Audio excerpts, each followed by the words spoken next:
하겠습니다. 여러분 혹시 이제 성경을 많이들 보시는데 인류 최초의 살인자가 혹시 누군지 아시나요? 인류 최초의 살인자.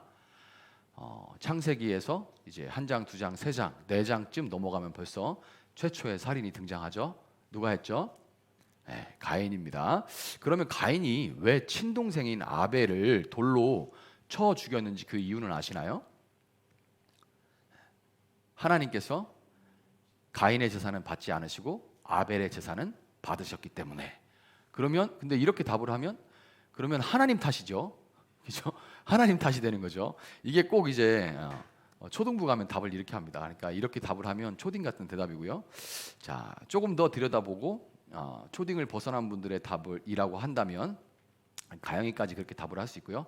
가영이를 벗어나면 이제 가인의 질투 때문에 이 살인이 촉발됐다고 답을 할 수가 있겠습니다. 창세기 4장에 보면 가인과 아벨의 제사가 나오는데요. 하나님께서 아벨이 드린 첫 새끼를 흠양하셨다, 받으셨다 이렇게 나옵니다. 그런데 가인의 제사에는 첫 새끼 혹은 이제 가인은 이제 곡식을 농사한 곡식을 드렸으니까 첫 곡식을 드렸다, 첫 수확을 드렸다 이런 얘기가 없어요. 첫이라는 말이 없습니다. 첫이라는 말은 아벨의 제물에만 달려 있어요. 이 첫이라는 말이 아벨은 가장 우선으로 하나님께 감사하고 하나님 것을 구별해서 들었지만 가인은 그렇지 않았다는 것을 단적으로 보여주는 한 단어입니다. 그런데 그렇다고 가인이 좋지 않은 걸 드렸느냐? 그건 아니에요. 여러분이 이제 농사를 조금만 져보시면 알지만 농사 져보셨죠? 포도도 첫 해 수확이 별로였죠. 근데 이제 조금 알고 나니까 이제 점점 수확이 나아지죠. 농사라는 게 첫 소실은 별로 좋지 않아요. 두 번째 좀 가지치기 하고 따내고 해서 두 번째, 세 번째 나올 때가 더 좋습니다. 그래서 가인은 사실 더 좋은 것, 하나님께서 원하시는 처음 그 마음이 아니라 내가 인공적으로 더 나은 것을 주면 신이 나에게 더 좋은 것으로 주겠지 라고 생각해서 신을 움직이려고 했던 그 마음 때문에 하나님께서 그거 모르시겠습니까?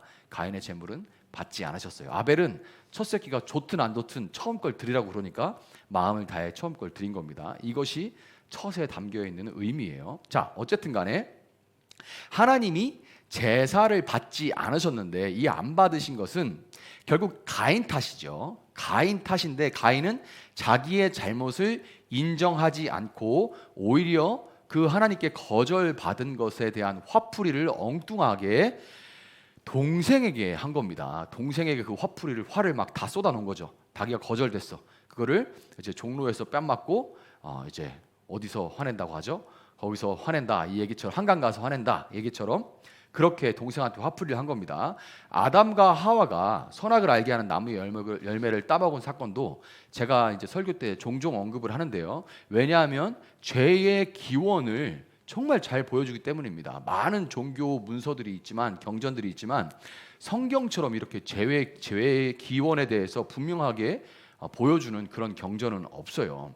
선악을 알게 하는 나무의 열매를 따먹은 일에 대해서 하나님이 아담에게 왜 먹었냐 이렇게 물어보십니다. 왜 먹었냐 이렇게 책임 추궁을 하니까 아담이 뭐라고 해요? 너무 유명한 얘기죠.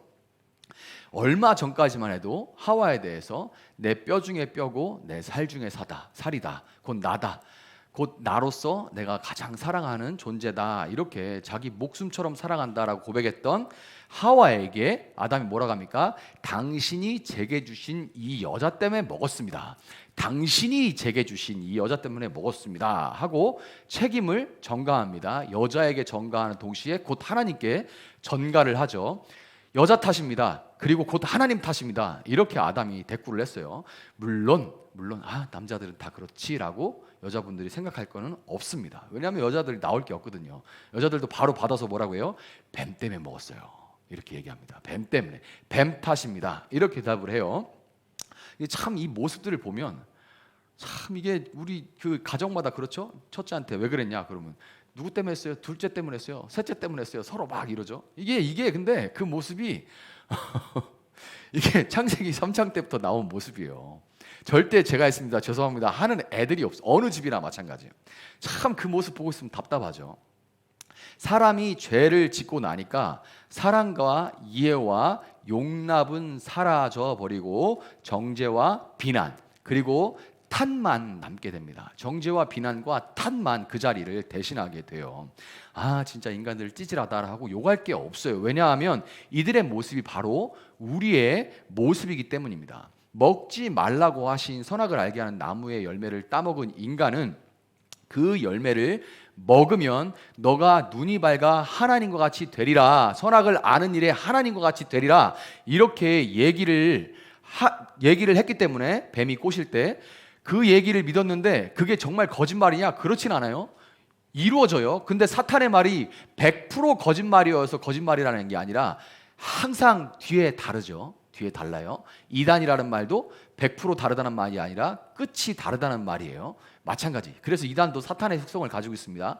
완전 거짓말이 아니에요. 일부가 거짓말이어서 결국 전체가 거짓말이 되는 거예요. 선악을 알게 하는 나무의 열매를 먹으면 선악을 아는 일에 하나님과 같이 되긴 돼요. 눈이 밝습니다. 근데 어떻게 되냐면 자신의 악은 모르고 남의 악만 알게 됩니다.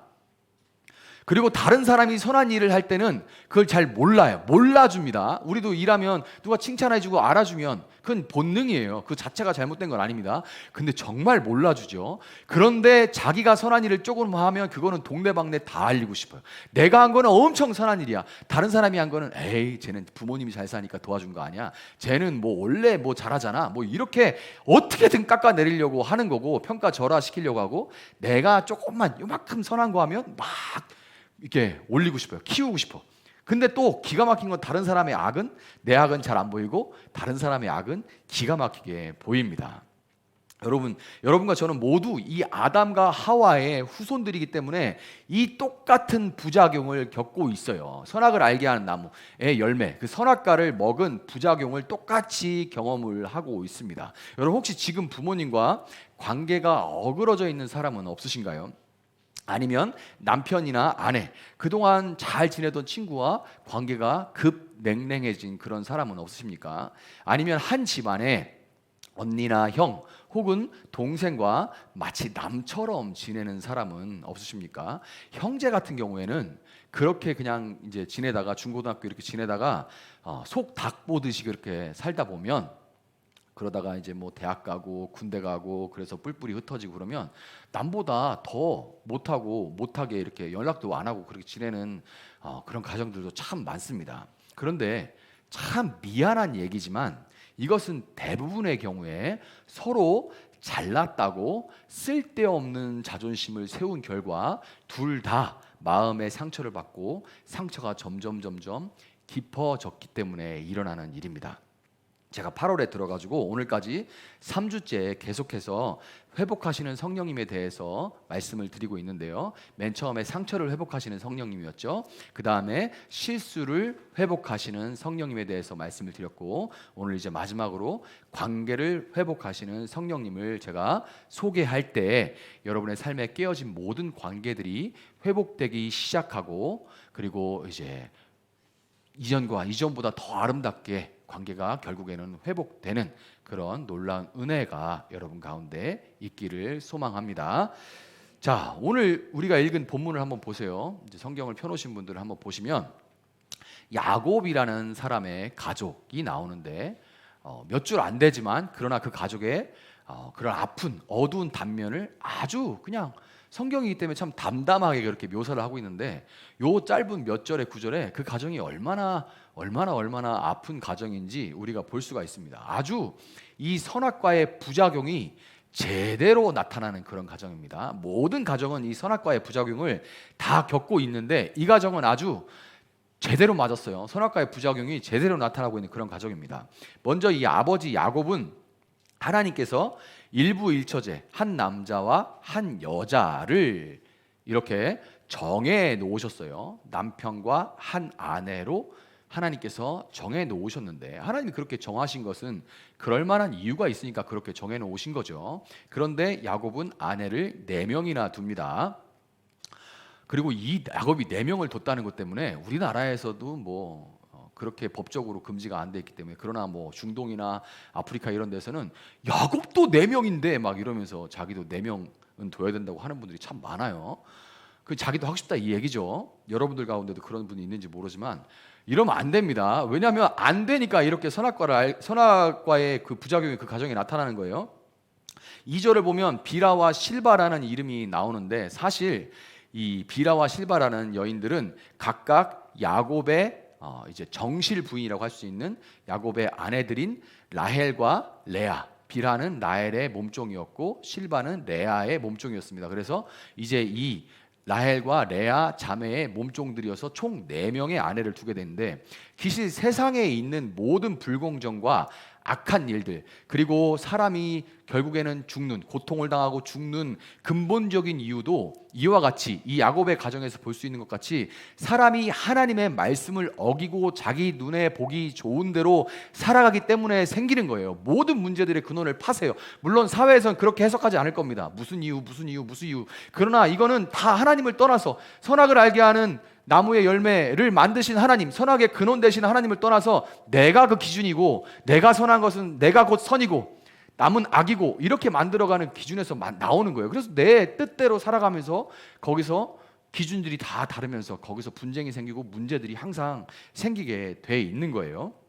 여러분은 하나님을 믿는다고 하면서도 때때로 하나님의 말씀을 무시하고 내 마음대로 여러분들도 살아가는데 저도 마찬가지고 그런데 안 믿는 사람들은 죄가 죄인지도 모르는 가운데 얼마나 많은 죄를 짓고 있겠습니까? 제가 어제 한 20년 만에 고등학교 동창들하고 이제 만남을 가졌어요. 진짜 어렵게 만났는데 몇 시간을 이야기를 했는데 물론 옛날 얘기하니까 재밌기는 하더라고요. 그런데 정말 가치관이 다르구나라는 생각이 정말 많이 들었어요. 어울릴 수가 없어요. 그리고 어떤 예전에 했던 부끄러운 사건에 대해서 저는 수치스럽게 생각하는데 친구들은 그게 자랑스럽고 그립다고 말을 하더라고요.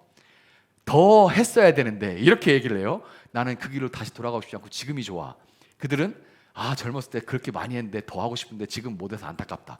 완전히 달라지는 걸 경험을 했어요. 완전히 이게 예수님이 없는 안 믿는 사람들은 그게 죄인 줄도 모르고 얼마나 많은 죄를 짓고 있겠습니까? 아내가 4명이고 그 아내들로부터 태어난 아들만 12명이에요. 아들만, 이제 딸도 있습니다. 아들만 12명이니까 당연히 제일 사랑하는 아내에게서 얻은 아들을 편애하게 되겠죠.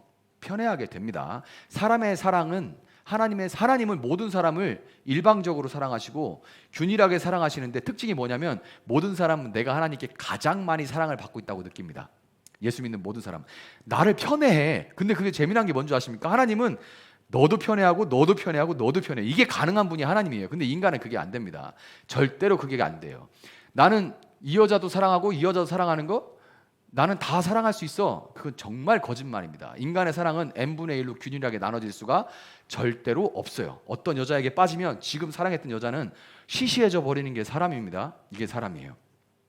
그렇지 않은 사람들은 다 거짓말하고 스스로 속이는 겁니다. 그러니까 이제 다른 아들들은 당연히 차별을 받고 있겠죠. 야곱이 제일 사랑한 아내는 두 번째 아내였던 라헬입니다. 그러니까 이 야곱은 당연히 라헬의 아들이었던 야곱을 사랑하고 편애를 했어요. 3절을 보면 야곱은 요셉에게만 당시에는 엄청 귀했던, 지금이야 뭐 색깔 있는 옷들이 별거 아니지만 엄청 귀했던 채색 옷을 입혔다고 나옵니다. 요즘 말로 하면 요셉에게만 명품을 갖다 입히고 다른 아들들한테는 이제 네이버 초특가를 공동구매로 사줬다 이런 얘기예요.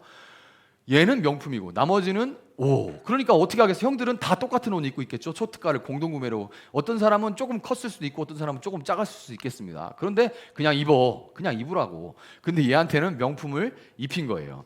근데 이게 또 야곱이 명품을 걸치고 난 다음에 초특가 공동구매로 다 똑같은 옷을 입고 있는 형들 앞에 가가지고 철딱서니 없이 한 17 먹었는데도 아직도 철딱서니가 어지간히 없어요. 이쁨만 받고 자라니까 철딱서니가 어지간히 없어서 형들한테 가서 형들 아빠가 이 옷 사줬다? 이거 이태리에서 온 거래.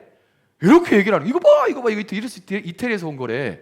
이렇게 얘기를 하는 거예요. 형들이 속이 뒤집어졌겠죠. 조금만 상상해도 얼마나 열이 받았을지 상상이 갑니다. 근데 이게 사실은 진짜가 아니고요.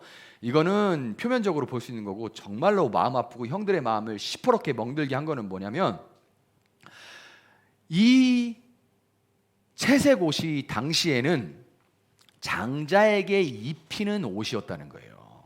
큰아들에게만 얘가 상속자다라는 표시로 입히던 옷이었다는 거예요. 우리 집에서는 이 아이가 상속자입니다, 내 장자입니다라고. 그러면 야곱이 채색 옷을 입은 걸 볼 때마다, 지금 야곱이 11번째 아들이거든요. 동생은 어린 베냐민이 있는데, 그런데 야곱이 11번째 아들인데 야곱이 장자로서 채색 옷을 입고 있다는 얘기는 위에 10명은 무슨 뜻이 되는 거예요? 야곱이 어떤 의도로, 야곱은 그렇게 깊이 생각 안 했을 수도 있습니다. 그냥 이쁘니까 걔한테 입혔을 수도 있지만, 요셉이 그걸 입고 다니는 걸 볼 때마다 형들 입장에서는 어땠냐면, 너는 내 자식이 아니다, 이거 되는 거예요. 그냥 대놓고 너희들은 내 자식이 아니다라고 그냥 단절되고 거절되는 상처를 매일매일 요셉을 볼 때마다 경험하게 되는 거예요. 너는 내 자식이 아니라는 말을 매일매일 듣고 있는데 얼마나 마음이 시퍼렇게 멍들겠습니까? 이게 다가 아니에요. 여기까지도 대단한데 이게 다가 아니에요.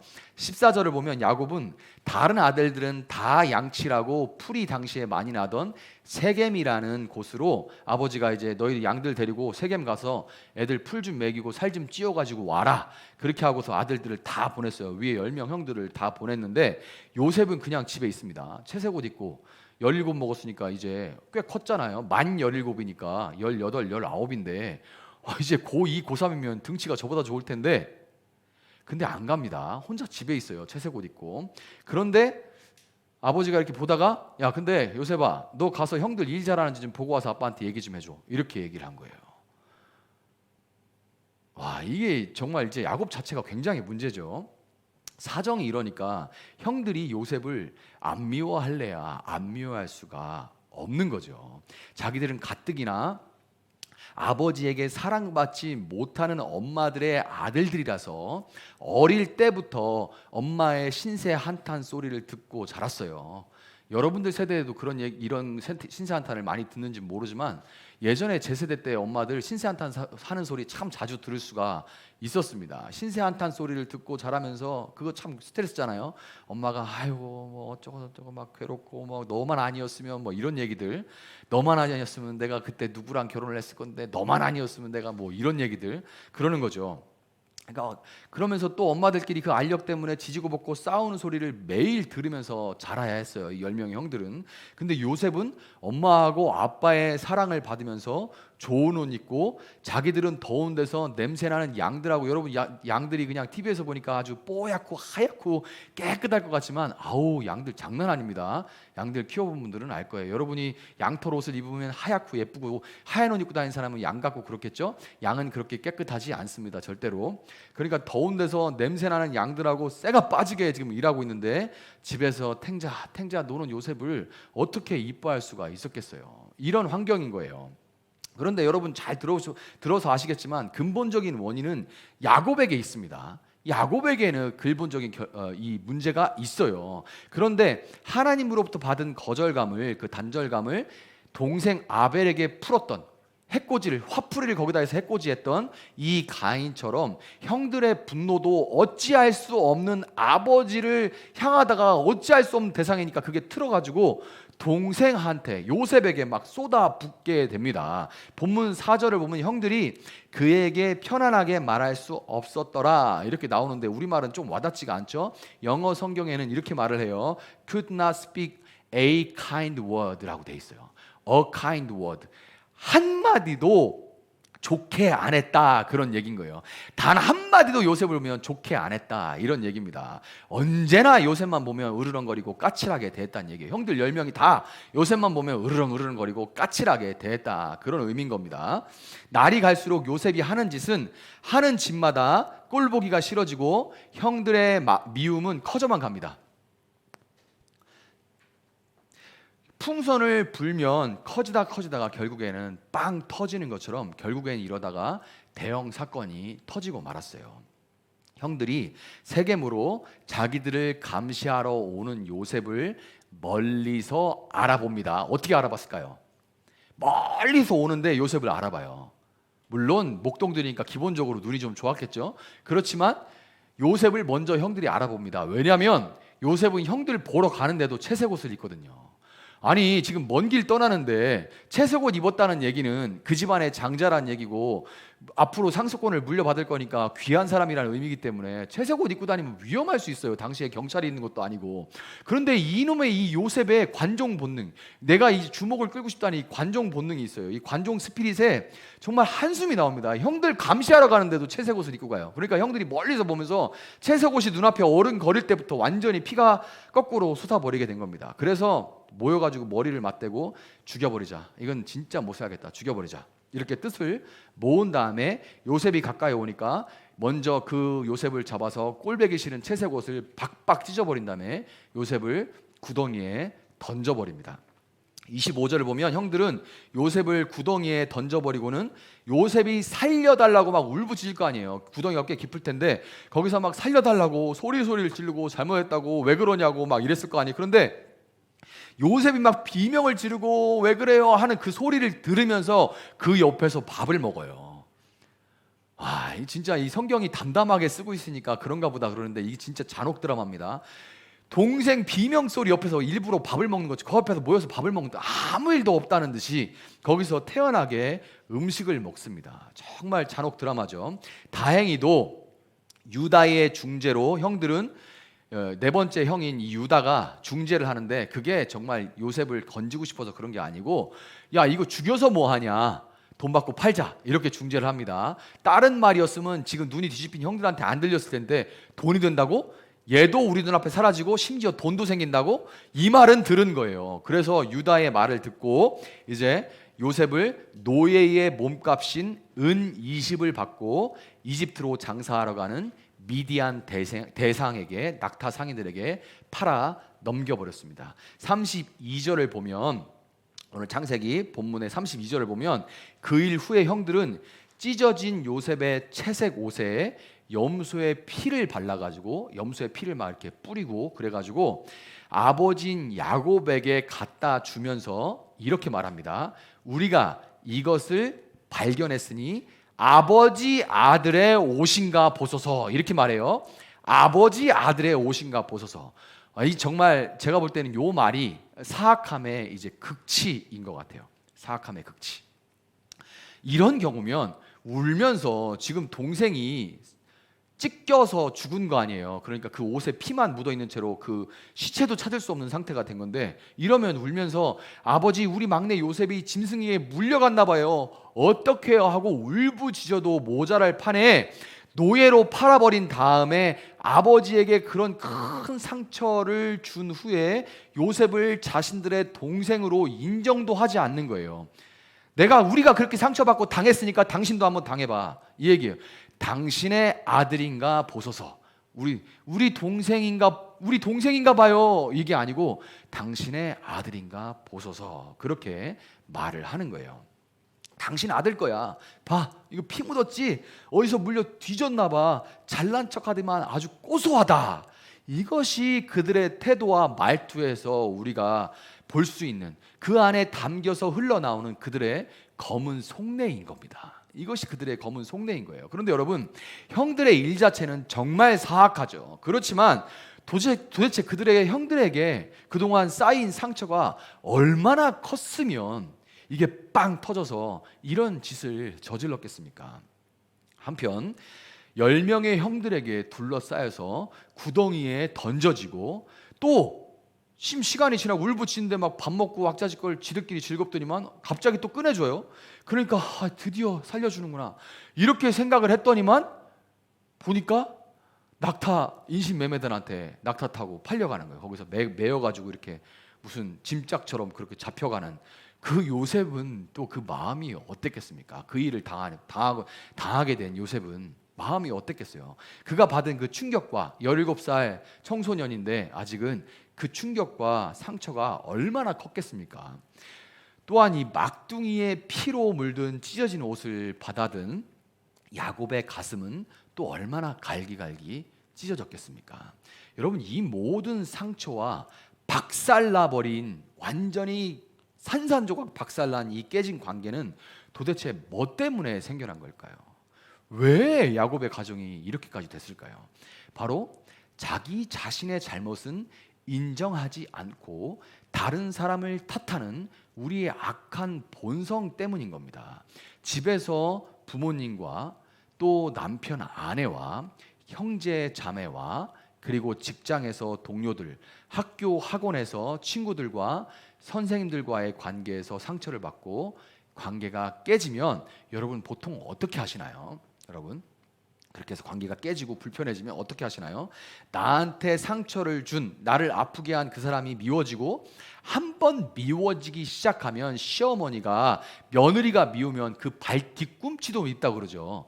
돌아서 나가는 그 발 뒤꿈치까지 밉다는 말이 있어요. 이 우리 옛 속담처럼 그 사람 생각만 해도 마음이 굉장히 답답하고 불편해지고 괜히 없던 화가 막 올라오게 됩니다. 그렇게 마음이 불편해지면 그 상대방에게 차갑고 까칠하게 대하게 되고 한 집이나 한 공간에 지내면서 말을 섞기는커녕 눈조차 마주치지 않게 됩니다. 그리고 관계가 깨진 사람 뒤에서 다른 친구나 동료들에게 야, 쟤 진짜 재수없지 않냐?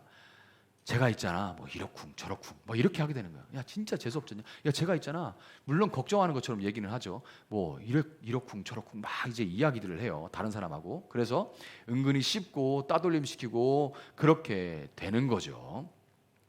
여러분 근데 그렇게 하면 시원해요? 그렇게 하면 마음이 시원해집니까? 살림살이가 좀 나아지십니까? 왜 한 번도 안 해본 것처럼 저를 그렇게 쳐다보이는지 모르겠어요. 저는 뭐 그렇지 않습니다. 모든 사람에게 화평해요. 그런 표정으로 저를 쳐다보시는데 지금 눈을 피하는 사람들이 다 했다는 사람들이죠. 전혀 우리는 순진하지가 않습니다. 저도 마찬가지고요. 이 본성적으로 그렇게 하게 돼 있어요. 본성적으로. 여러분 형들은 요셉을 팔아버리고 이제는 아버지가 이제 그놈 없어졌으니까 우리한테 관심을 좀 가지시겠지. 그동안 우리는 눈에 있으나 보이지 않는 것처럼 대했지만 이제는 요셉이 없으니까 우리도 좀 보시고 우리 좀 신경 좀 쓰시겠지 라고 생각했겠지만 35절을 보면요, 야곱은 다른 아들들의 위로, 그 후로 야곱이 매일 우니까 슬퍼하고 괴통스러워하니까 아들들도 불편하잖아요. 시간이 지나면서는 이제 연로하신 아버지가 자꾸만 그렇게 슬퍼하시니까 이제 위로를 나름대로 합니다. 아버지 괜찮으세요? 아버지 그만 우세요. 뭐 했겠죠. 그런데 들은 척도 안 합니다, 야곱이. 그러면서 계속 뭐라고 하냐면 마치 들으라는 듯이 차라리 내가 죽어서 막둥이 곁으로 가야지, 차라리 내가 죽어서 막둥이 곁으로 가야지 하고 계속 울기만 합니다. 야곱은 야곱대로 상처를 받았으니까 그렇게 했겠지만 형들은 계속 자기들을 무시하는, 보통은 이러면 이게 물론 자식을 잃은 상처를 어디다 비교할 수 없지만 그러나 계속 이렇게 자기 아들들이 10명이나 또 이렇게 위로를 하고 아버지 저희들을 보시고 참으세요, 이제 힘내세요 뭐 이렇게 얘기를 해도 들은 척도 안 하고 계속 울면서 내가 요셉 곁으로 가야지, 내가 요셉 곁으로 가야지 하고 계속 울기만 하는 거예요. 그러니까 형들은, 야곱도 슬프겠지만 형들은 자기들을 계속해서 무시하는 야곱 때문에 2번 죽게 된 거예요. 여러분 가족들이 짜증나고 동료나 친구들이 밉다고 계속 미워하기만 하면 그 미움받는 사람도 어느 정도는 힘들겠지만 대개는 잘 모릅니다. 그런데 그 사람도 어느 정도는 힘들겠지만 여러분은 형들과, 요셉의 형들과 마찬가지로 2번 죽게 되는 겁니다. 여러분이 2번 죽게 되는 거예요. 미워하느라고 1번 죽고, 이거 미워하는 거 진짜 힘듭니다. 저도 많이 미워해봐서 알아요. 미워하는 사람이 힘들어요. 정말 죽을 것 같습니다. 그 미워하는데 에너지가 얼마나 많이 드시는 줄 압니까? 안 하려고 해도 생각이 계속 밀려오면서 미워하게 되는데 미워하느라고 1번 죽게 되고, 미워해도 해결이 안 돼서 2번 죽습니다. 미워해도 해결이 안 돼서 2번 죽어요. 만약 야곱이 다른 이들이 위로할 때, 다른 아들들이 위로할 때 슬프지만 그래도 내 잘못이다, 내가 하나님 말씀 어기고 아내를 넷이나 두고 너희를 함부로 대하지만 않았어도 이런 일은 없었을 텐데 정말 미안하다, 이렇게 야곱이 말했다면 어떻게 됐을까요? 노예로 태어나갈 때 제가 만 17살이라고 했죠. 그러면 꽤 나이가 먹을 만큼 먹었는데 요셉이 그 눈치를 정말 몰랐을까요? 형들의 눈치를. 도대체 형들이 왜 나만 보면 이렇게 못 잡아먹어서 안달이고 으르렁거리고 불편해하는지, 까칠하게 대하는지, 그 이유에 대해서 형들이 왜 그러는지만 보는 게 아니라 그 눈을 나한테 향해서 왜 그럴까를 조금만 생각하고 고민해 보면서 내가 뭐 잘못한 것은 없는지 돌아봤다면, 그리고 그 끝에 형들에게 죄송해요, 제가 이태리 프랑스 얘기 너무 많이 한 것 같아요, 철딱서니가 정말 없었습니다, 미안해요 형들 하고 채색옷을 최대한 거기까지는 17이니까 못 갔다고 해요. 그렇게 안 했어도 형들의 눈치를 조금 보면서 자기를 돌아볼 수만 있었다면, 그 행동을 조금만 고쳐보려고 했다면 어땠을까요? 형들 또한 자기들 마음속에 불일 듯이 일어나는 그 요셉에 대한 분노와 질투의 그 불이, 아버지가 요셉만 이뻐한다고 생각하는 그 질투의 불이 하나님 앞에 잘못됐다는 것을 깨닫고, 그래도 요셉이, 물론 그 베냐민도 있지만 막둥이나 마찬가지잖아요.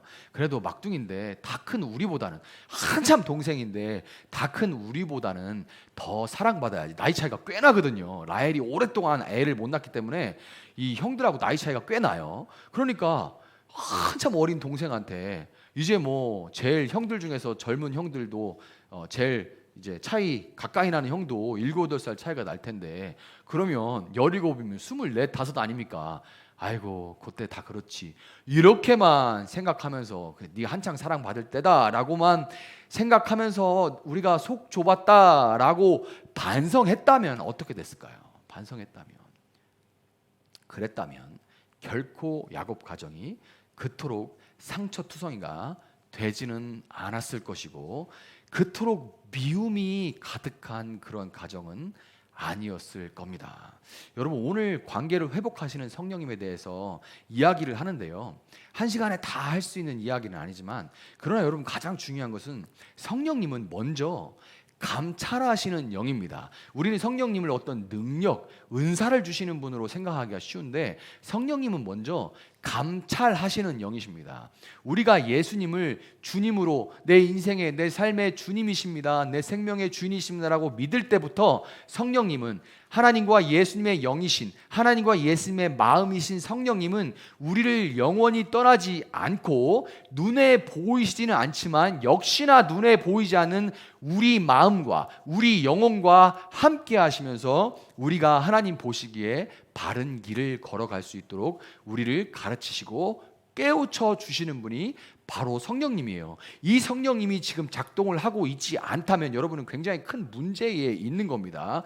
그래서 그 성령님의 지도를 받기 위해서는, 그 성령님이 우리 마음 가운데 깨닫게 해주시고 깨우쳐 주시기 하시는 그 역할이 일어나게 하기 위해서는 우리가 잠시라도 기도를 해야 돼요. 우리 교회에서도 기도의 붐이 다시금 일어나야 되는데 잠시라도 기도를 해야 됩니다. 저는 잠자리에 들기 전에, 물론 아침에 눈 뜨자마자도 하지만, 그러나 잠자리에 들기 전에 꼭 하는 일이 있습니다. 아침에 눈을 뜨면 오늘의 일에 대해서 미리 이제 시뮬레이션도 해보고 그거 놓고 기도도 하지만, 그러나 잠자리에 들기 전에는 꼭 뭘 하냐면, 잠시 하루 동안 내가 했던 말과 행동들을 돌아보는 시간을 갖습니다. 이게 이제 습관이 아예 되어 있어요. 그래서 그때 내가 그 말을 했던, 그 행동을 했던 그 동기가 무엇이었는지, 나를 좀 제3자의 입장으로 저를 감찰하는 시간을 가져요. 나를 돌아보고, 잠자리에 누워서 이불 위에서 잠시 무릎을 꿇고, 침대 위에서 잠시 무릎을 꿇고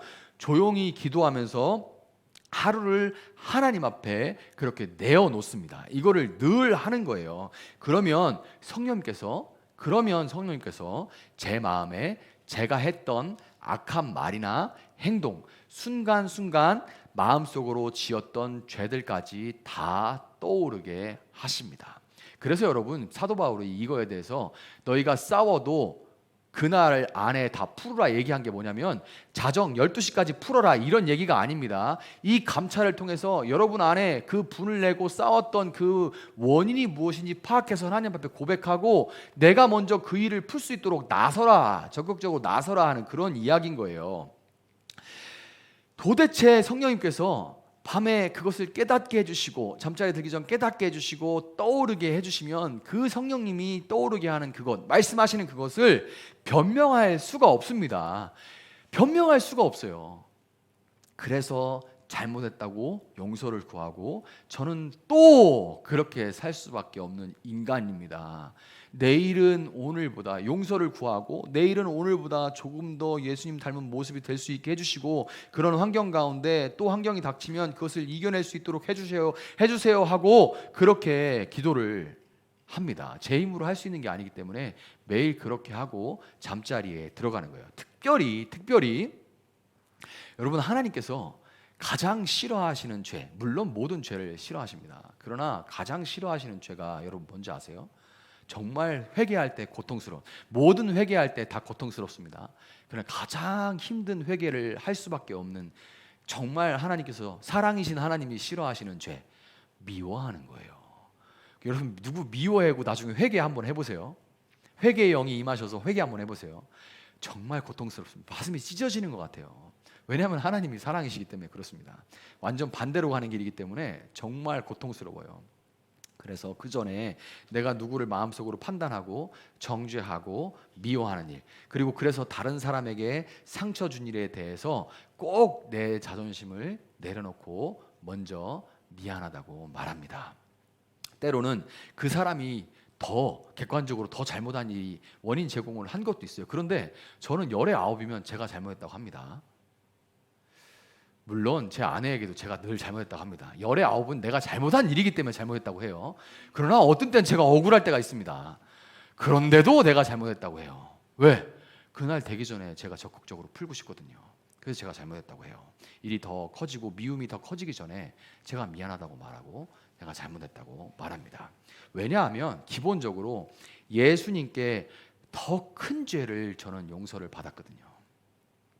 더 큰 죄를 제가 용서받았기 때문에 저한테 잘못한 것들, 어지간한 것들에 대해서는 당연히 제가 용서하는 게, 물론 더 큰 죄도 용서할 수 있지만 제가 한 번에 그렇게 할 수 있는 그릇이 되지 않기 때문에 어지간한 잘못은 내가 더 용서받은 게 큰 것을 제가 알기 때문에 제가 적극적으로 용서하고 또 더 나가서 미안하다고 말을 하는 것입니다. 그런데 여러분, 제 개인적인 이야기뿐만이 아니에요. 이것은 제가, 그것이 하나님이 정하신 것이기 때문에 그렇게 한다는 거지 제가 만든 방법이 아닙니다. 여러분, 바로 제가 말씀드린 이것이 깨진 관계에서 회복이 시작될 수 있는 유일한 길이라는 것을 여러분 꼭 기억하시기를 바랍니다. 말씀을 정리하도록 하겠습니다. 여러분, 정말 예수님을 믿고 성령님이 여러분 마음속에 살아 계시다면 여러분은 자존심을 버리고, 그 자존심은 절대 좋은 게 아니에요. 자존감, 성령님으로 인한 자존감, 너는 내 사랑받는 자녀다 라고 말씀하시는 거기에서 오는 자존감은 중요하지만, 그러나 내 자존심은 정말 아무짝에도 쓸모없는 쓰레기 같은 거예요. 오죽하면 사도 바울은 그것을 뭐라고 했습니까? 그냥 배설물이다. 자존심 그런 거 배설물이야. 화장실에 버려버려야 되는 거야. 이렇게 얘기를 해요. 이 자존심 따위 버려버리고 먼저 미안하다고 손 내밀 수 있고 또 내밀어야 합니다. 정말 성령님이 여러분 가운데 살아계시다면, 성령의 은사를 받아서 방언을 말하고 예언을 하고 귀신을 쫓아내는 것도 좋아요. 여러분들이 다 그렇게 할 수 있으면 좋겠습니다. 여러분이 방언을 말했으면 좋겠고, 여러분 가운데 예언하는 자가 나왔으면 좋겠고, 여러분 가운데 정말 악한 영을 쫓아내는 그런 하나님의 은사를 받아서 그렇게 활동하는 분들이 있으면 좋겠어요. 그렇지만 진짜 성령님은 그 앞에서 뭐라 하냐면, 어떻게 하시냐면, 여러분에게 능력을 주셔서 여러분을 사역에 사용하시기 전에 먼저 여러분을 뒤돌아보고 회개하게 만드시는 것이, 그것이 참된 성령님의 역사입니다. 그래서 귀신 100마리, 10,000마리를 쫓아내고 방언을 2시간, 3시간 하고 예언을, 천사의 말을 한다 할지라도 자기를 돌아보지 않고 죄에 매여 있으면 그 사람은 성령님의 역사가 절대로 아니에요. 여러분, 예수님을 믿는 사람만이라도 서로 쓸데없는 자존심을 버려버리고 진심으로, 우리 믿는 자들 가운데만이라도 진심으로 미안하다고 말할 수만 있어도 정말 이 세상에 넘쳐나는 이 상처와 깨진 관계는 조금씩 회복되어 갈 수 있을 줄 믿습니다. 오늘 제가 다 이야기는 못 드리지만 이게 참 큰 이야기죠. 그렇지만 뒤에 요셉과 형들은 결국 극적으로 화해를 해요. 요셉이 그 화해할 수 있는 무대와 그 환경을 만든 게 아닙니다. 서로 사람이 만든다 할지라도 어떻게 인간이 자기를 노예로 팔아버린 형들을 자기 힘으로 용서할 수가 있겠어요? 형들 입장에서는 자기들 마음을 그렇게 갈갈이 찢었던 요셉을 용서하고 끌어안고 서로 눈물을 흘리면서 화해할 수가 있겠습니다. 그런데 하나님이 그들 가운데 개입하셔서 기가 막힌 화해의 무대를 만들어 주세요. 이게 참 예수 믿는 사람들의 복입니다. 저는 그런 광경을 정말 많이 봤어요. 절대로 인간들 사이에서는, 사람들 사이에서는 회복할 수 없는 그런 깨진 관계들을 하나님께서 때로는 장례식장에서 서로 울고불고 끌어안고 화해하는 장면들을 많이 봤습니다. 장례식장에 장례 예배 드리는데 저는 숱한 예배를 가지 않습니까? 어머니, 아버지 장례, 너무 슬픈 일인데 그 가운데서 예수 믿는 형과 동생이 그렇게 죽도록 싸우다가 미워하고 뭐 금전 문제, 뭐 몸 문제로, 안 믿는 사람들은 그 안에서 싸워요. 엄마 돌아가신 데 아버지 돌아가신 다음에 유산 때문에 싸우는데, 믿는 형제들 가운데 서먹서먹했던 것이 이제 어머니 돌아가신데 이제 우리만 남았는데 우리가 예수 안에서 회복하자 하고 끌어안고 우는 거 얼마나 많이 봤는지 모릅니다. 이게 예수 믿는 사람들의 복이에요. 이 복이 없는데 과연 뭐를 복이라고 말할 수가 있겠습니까? 여러분, 때로 상처의 골이 너무 깊어서, 그리고 그 상처받은 그 골이 난 지가 너무 오래돼서 화해하고 싶어도 내 힘으로 어쩔 수 없는 그럴 때는 하나님께 개입해달라고, 도와달라고 여러분 한번 기도해 보시기를 바랍니다. 반드시 하나님께서 여러분의 모든 깨진 관계에 개입하셔서 상상하지도 못한, 여러분은 생각할 수 없는 그런 화해의 무대, 화해의 기회를 만들어 주실 겁니다. 왜냐하면 성령님은 감찰하시는 영이신 동시에 화평의 영이셔서 서로 용서하고 사랑하게 하는 것을 무엇보다 기뻐하시는 분이기 때문입니다. 여러분이 감찰하시는 성령님, 그리고 화평케 하시는 성령님을 통해서 여러분의 모든 깨진 관계가 회복되기 시작할 수 있기를 바라고, 또한 이 좋으신 하나님을 깨진 관계로 아파하는 이웃들에게도 전할 수 있는 여러분들이 될 수 있기를 예수님의 이름으로 축복합니다.